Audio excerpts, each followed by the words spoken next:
Hi friends, study today में आप सभी का स्वागत है। दोस्तों, इस वीडियो में मैं आप लोगों को क्लास 9 साइंस के फर्स्ट चैप्टर हमारे आसपास के पदार्थ, इस चैप्टर से टोटल 25 एमसीक्यू बताने वाला हूं, जो एग्जाम के लिए बहुत ही महत्वपूर्ण है। वीडियो को स्टार्ट करने से पहले अगर कोई हमारे चैनल में नए हैं तो प्लीज स्टडी टुडे चैनल को सब्सक्राइब करके बेल बटन दबाएं, ताकि क्लास 9 के सभी वीडियोज का नोटिफिकेशन मिल सके। तो चलिए वीडियो को स्टार्ट करते हैं। देखिए फ्रेंड्स, पहला क्वेश्चन देखिए। पहला क्वेश्चन है, निम्नलिखित में कौन पदार्थ है? ऑप्शंस देखिए, गंध, ठंडा, प्रेम, ठंडा पेय। देखिए दोस्तों, पहले हम लोग पदार्थ के बारे में थोड़ा जान लेते हैं। इस संसार में प्रत्येक वस्तु जिस सामग्री से बनी हुई है उसे वैज्ञानिकों ने पदार्थ नाम दिया है। जिस वायु में हम सांस लेते हैं, जो भोजन हम खाते हैं, पत्थर, तारे, बादल, पशु पक्षी, पौधे, पानी की एक बूंद, रेत की एक कण, ये सभी पदार्थ है। कह सकते हैं कि जिसका कुछ द्रव्यमान हो तथा जो कुछ स्थान घेरता है, पदार्थ कहलाता है। तो जो ऑप्शंस दिए गए हैं, गंध, ठंडा, प्रेम, ठंडा पेय, इनमें से सही आंसर हो जाएगा ठंडा पेय, जिसका कुछ द्रव्यमान हो और जो कुछ स्थान घेरता हो। तो इसका सही आंसर हो जाएगा ठंडा पेय। गंध और ठंडा और प्रेम जो है, तीनों के जो है द्रव्यमान नहीं है और स्थान भी नहीं घेरते हैं। ठीक है, तो इसका सही आंसर हो जाएगा ठंडा पेय। नेक्स्ट देखिए, यहां पर बोला गया है कि निम्नलिखित में कौन पदार्थ नहीं है? ऑप्शंस देखिए, हवा, जल, स्नेह, भोजन। देखिए, हवा, जल और भोजन, ये तीनों जो है, तीनों का जो है द्रव्यमान है और वे तीनों जो है स्थान भी घेरते हैं, यानी कि ये तीनों जो है पदार्थ हो जाएंगे। स्नेह, ऑप्शन सी जो दिया गया है, ऑप्शन सी, स्नेह पदार्थ नहीं होगा। ठीक है, ऑप्शन सी इसका सही आंसर होगा। नेक्स्ट देखिए, पदार्थ के कणों के बीच कार्य करता है। ऑप्शंस देखिए, आकर्षण बल, प्रतिकर्षण बल, गुरुत्वाकर्षण बल, इनमें से कोई नहीं। देखिए, इसका सही आंसर हो जाएगा आकर्षण बल। पदार्थ के कणों के बीच कार्य करता है आकर्षण बल। नेक्स्ट क्वेश्चन देखिए, वायु है। ऑप्शंस देखिए, द्रव, ठोस, गैस, बीईसी। वायु है। वायु क्या है? वायु गैस है। पदार्थ के तीन अवस्थाएं होती हैं, ठोस, द्रव और गैस। वायु जो है, वायु गैस है। नेक्स्ट क्वेश्चन देखिए, गैसों में संपीड़ितता होती है। गैसों में संपीड़ितता होती है। ऑप्शन है अधिक, कम, अधिक और कम के बीच, इनमें से कोई नहीं। देखिए दोस्तों, पदार्थ पर बल लगाकर उसका आयतन कम करने के गुण को संपीड़ितता कहते हैं। पदार्थ पर बल लगाकर उसका आयतन कम करने के गुण को संपीड़ितता कहते हैं। इसलिए इसका सही आंसर हो जाएगा, गैसों में संपीड़ितता अधिक होती है। ध्यान दीजिए, क्योंकि गैसों के अवयव कणों के मध्य बहुत अधिक रिक्त स्थान पाए जाते हैं, इसलिए गैसों में अधिक संपीड़ितता होती है। ऑप्शन ए इसका सही आंसर हो जाएगा।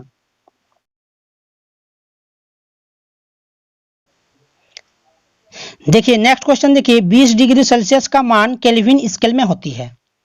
20 डिग्री सेल्सियस का मान केल्विन स्केल में होती है। सेल्सियस से केल्विन में परिवर्तन करने के लिए 273 का ऐड करना पड़ता है, 273 का जोड़ करना पड़ता है। तो 20 में जब 273 जोड़ कर देंगे तो 293 आंसर आ जाएगा। 293 केल्विन इसका सही आंसर हो जाएगा, ऑप्शन सी। नेक्स्ट क्वेश्चन देखिए, 470 केल्विन का मान सेल्सियस स्केल में होती है, और केल्विन से जब सेल्सियस में कन्वर्ट किया जाता है तो 273 का माइनस किया जाता है। 273 माइनस करने से जो है सेल्सियस में इसका आंसर जो है आ जाएगा। तो 470 में से 273 घटाव कर देंगे तो इसका सही आंसर हो जाएगा 197 डिग्री सेल्सियस।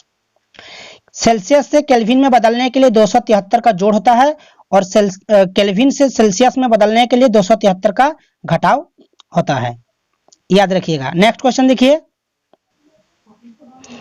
नेक्स्ट क्वेश्चन देखिए, किसी ठोस को सीधे वाष्प में परिवर्तन कहलाता है।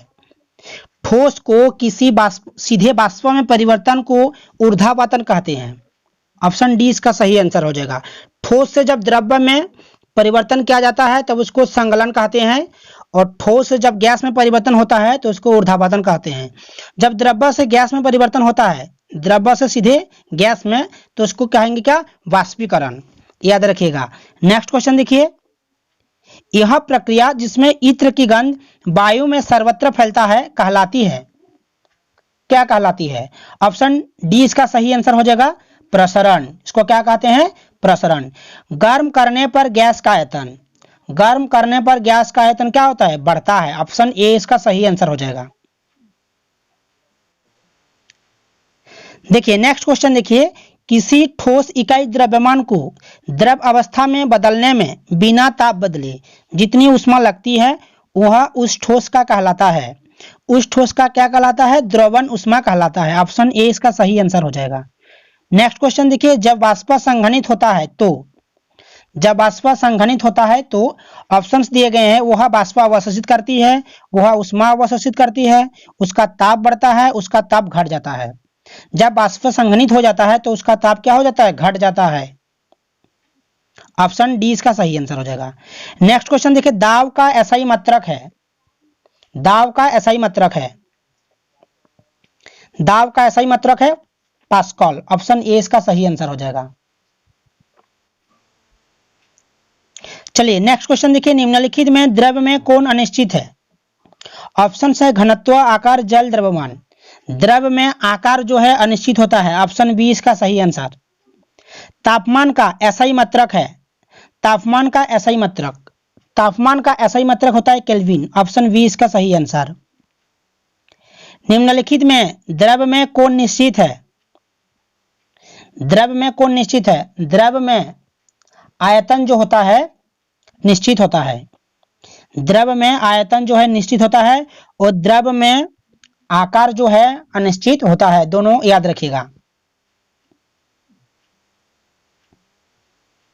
नेक्स्ट क्वेश्चन देखिए, नेक्स्ट क्वेश्चन है, पदार्थ के कणों की गति के कारण उत्पन्न ऊर्जा को क्या कहते हैं? पदार्थ के कणों की गति के कारण उत्पन्न ऊर्जा को क्या कहते हैं? गतिज ऊर्जा कहते हैं।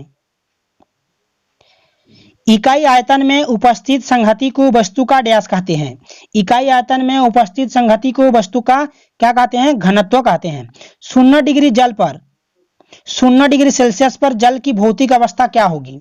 0 डिग्री सेल्सियस पर जल की भौतिक अवस्था क्या होगी? ठोस होगी। 100 डिग्री सेल्सियस पर जल की भौतिक अवस्था क्या होगी? गैसीय होगी। दोनों याद रखिएगा। 0 डिग्री पर ठोस होता है और 100 डिग्री सेल्सियस पर गैस अवस्था में परिवर्तन जो है हो जाती है। जल से बर्फ बनना किस प्रकार का परिवर्तन है? जल से बर्फ बनना किस प्रकार का परिवर्तन है? भौतिक परिवर्तन है। चलिए नेक्स्ट क्वेश्चन देखिए, कप की अपेक्षा प्लेट में चाय का तापमान होता है। कप की अपेक्षा प्लेट में चाय का तापमान होता है कम। ऑप्शन बी इसका सही आंसर होगा।